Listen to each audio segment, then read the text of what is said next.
Iran की संसद के स्पीकर कालिबाफ का यह बड़ा दावा है, एक भी टारगेट हासिल नहीं कर पाए अमेरिका इजराइल। कालिबाफ का यह दावा, तो अमेरिका को हराया। कालिबाफ का यह दावा है कि ईरान ने जीता अमेरिका इजराइल से युद्ध और अमेरिका को सैन्य और राजनीतिक मोर्चे पर हरा दिया है। अमेरिका का समझौते के लिए गिड़गिड़ाना ईरान के लिए गर्व का पल है। जंग में 9 घोषित टारगेट के साथ आए थे अमेरिका और इजराइल, एक भी टारगेट हासिल नहीं कर पाए अमेरिका और इजराइल। और फिलहाल इस दावे को लेकर अगला सवाल प्रोफेसर अमिताभ मैं आपसे करूंगी, क्योंकि क्या ये डोनाल्ड ट्रंप की लैंग्वेज नहीं है कि उन्हीं के लहजे में उनको जवाब दिया जा रहा है कि वो गिड़गिड़ा रहे हैं और वो हार मान चुके हैं, एक भी टारगेट हासिल नहीं कर पाए। प्रोफेसर अमिताभ देखिए, अगर वॉर ऑफ वर्ड्स देखा जाए इन दोनों के बीच में, तो ये दोनों एक दूसरे से कभी पीछे नहीं हटते। दोनों का वॉर ऑफ वर्ड्स एक ही तरह चलता है। डोनाल्ड ट्रंप का तो हम देखते ही आए हैं, कितनी बार उन्होंने कहा, 5 बार उन्होंने कहा कि अटैक करूंगा और 5 बार वो वापस आए। इससे ज्यादा इनके जो वर्बली ये ज्यादा ऑफेंसिव रहते हैं वो ईरानियंस रहते हैं। हालांकि लोग उसको with a pinch of salt लेते हैं, लेकिन सब मानते हैं कि ईरानी जो कहते हैं वो शायद वो फील्ड पर उतार नहीं पाए। लेकिन एक बात तो है कि ईरान ने अब तक जो उनका रिस्पॉन्स दिया है वो काफी असर्टिव दिया है, लेकिन ईरान ये भी जानता है और ईरान की स्ट्रैटेजी भी नई स्ट्रैटेजी है कि वो जब तक उन पर अटैक या जब तक उन पर हावी रहेंगे, अमेरिका हाथ पीछे रखेगा। क्योंकि जहां वो पीछे हटेंगे या जहां दिखाएंगे कि वो बात करना चाहते हैं, वहां पर अमेरिका उन पर एग्रेसिव हो जाता है। तो ये ऑफेंसिव वाली स्ट्रैटेजी इस समय वर्बली ऑफेंसिव और मिलिटरी ऑफेंसिव, ये दोनों इस समय ईरान करना चाहता है। अंडरस्टूड सर, लेकिन अमेरिका ईरान जंग रोकने की सीक्रेट कोशिश भी शुरू हो चुकी है। एक और बड़ी खबर है, आईआरजीसी के साथ सीधा संवाद करने की कोशिश। ट्रंप प्रशासन ने बैक चैनल मार्ग बनाया और इराकी कुर्दिस्तान के राष्ट्रपति बने मध्यस्थ का चेहरा। हालांकि एक्सियोस की रिपोर्ट में इसको लेकर सनसनीखेज दावे किए गए हैं। और दावे क्या? दावा ईरान से सीक्रेट डील की अमेरिकी कोशिश को लेकर। ईरान से युद्ध खत्म करने के लिए अमेरिका ने सीक्रेट बैक चैनल बनाया। इराकी कुर्दिस्तान के राष्ट्रपति नेचरिवन बरजानी मध्यस्थ बने। आईआरजीसी से सीधे बातचीत कराने की अमेरिकी कोशिश को लेकर यह दावा किया जा रहा है। अराक्ची कालिबाफ के पास आईआरजीसी का फैसला नहीं होने का शक। हालांकि फारसी भाषा और दोनों पक्षों से रिश्तों के चलते बरजानी चुने गए हैं और मई से आईआरजीसी का ईरान की विदेश नीति पर दबदबा भी बढ़ चुका है। अमेरिकी वार्ताकारों को लगा असली ताकत अब आईआरजीसी के हाथ में। अब मुश्तबा और पेज़ेश्कियान की बैठक में का पहला वीडियो, जहां ईरानी मीडिया ने साझा किया है दुर्लभ मुलाकात का यह वीडियो। और कुछ दिन पहले दोनों के बीच हुई करीब 7 घंटे की मुलाकात। देश की अर्थव्यवस्था और सुरक्षा पर मंथन हुआ। मुश्तबा के जख्मी होने के बाद पहली बार यह वीडियो आया है।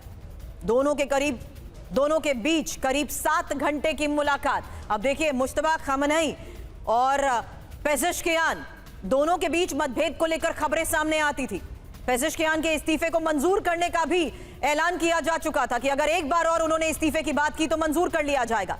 तनाव और इस मतभेद के बाद ये बड़ी खबर और ये पहला वीडियो, और इस वीडियो को आप गौर से देखेंगे तो एक बार फिर आपको बता दूं, ईरानी मीडिया की तरफ से दावा किया जा रहा है कि दोनों के बीच करीब 7 घंटे की ये मुलाकात हुई। मुश्तबा और पेज़ेश्कियान की बैठक का ही ये वीडियो है। कुछ दिन पहले दोनों के बीच हुई मुलाकात, जहां देश की अर्थव्यवस्था और सुरक्षा पर मंथन किया गया। लेकिन इस बीच बड़ी खबर है, इजराइल पर हमले की चेतावनी। जहां आईआरजीसी ने मिसाइल हमले की वार्निंग दी है। इजराइल पर पिछले हमले का वीडियो जारी किया गया है। बैलिस्टिक मिसाइलों से इजराइल पर हमले का वीडियो, ऑपरेशन ट्रू प्रॉमिस का वीडियो जारी किया गया है।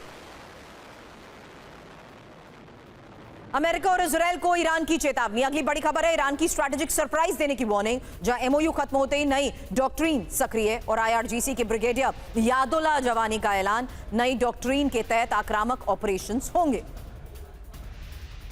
अमेरिकी सैनिकों में बढ़ते विरोध की भी खबर है। तेल अवीव में अमेरिकी विमान के फ्लैप पर लिखे गए हैं विरोध वाले संदेश। जहां फ्लैप पर ऑपरेशन एप्स्टीन फ्यूरी लिखा गया, विमान पर लिखा वही करो जो इजराइल तुमसे कहे। वायरल तस्वीरों पर आईबी टाइम्स की रिपोर्ट। अमेरिका को स्वॉर्म ड्रोन हमलों का डर है। स्वॉर्म ड्रोन हमलों से बचाव के लिए अमेरिका तैयार नहीं है। पेंटागन के जनरल की बहुत बड़ी चेतावनी, जहां हमलों से निपटने के लिए अमेरिका के पास सेंसर नहीं है। फ्लैश रिपोर्ट की तरफ से बड़े दावे किए जा रहे हैं, जहां स्वॉर्म ड्रोन हमलों के खौफ में अमेरिका।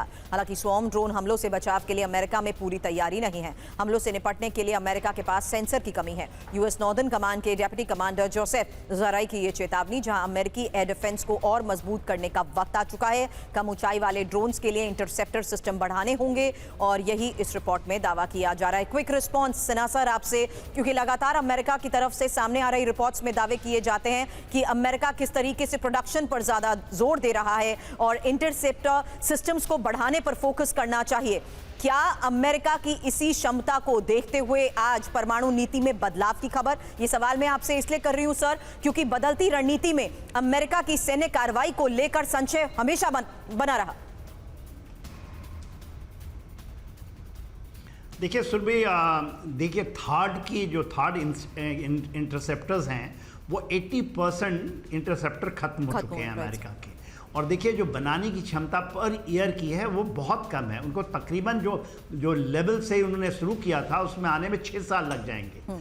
और देखिए जो वॉर वेस्टेज रेट इतना ज़्यादा यदि आपका होता है और कोई आप अचीव नहीं करते हैं कोई चीज़, कोई स्ट्रैटेजिक नहीं, पॉलिटिकल एम नहीं, मिलिट्री एम नहीं और स्ट्रैटेजिक एम नहीं आपका मिलता है, अभी भी तो हॉर्मुज़ बंद ही है और कोई भी एम आप नहीं अचीव करते हैं और आप अपने पूरे के पूरे, देखिए जो पैट्रियट की है वो कहते हैं मोर देन 40% खत्म हो चुका है।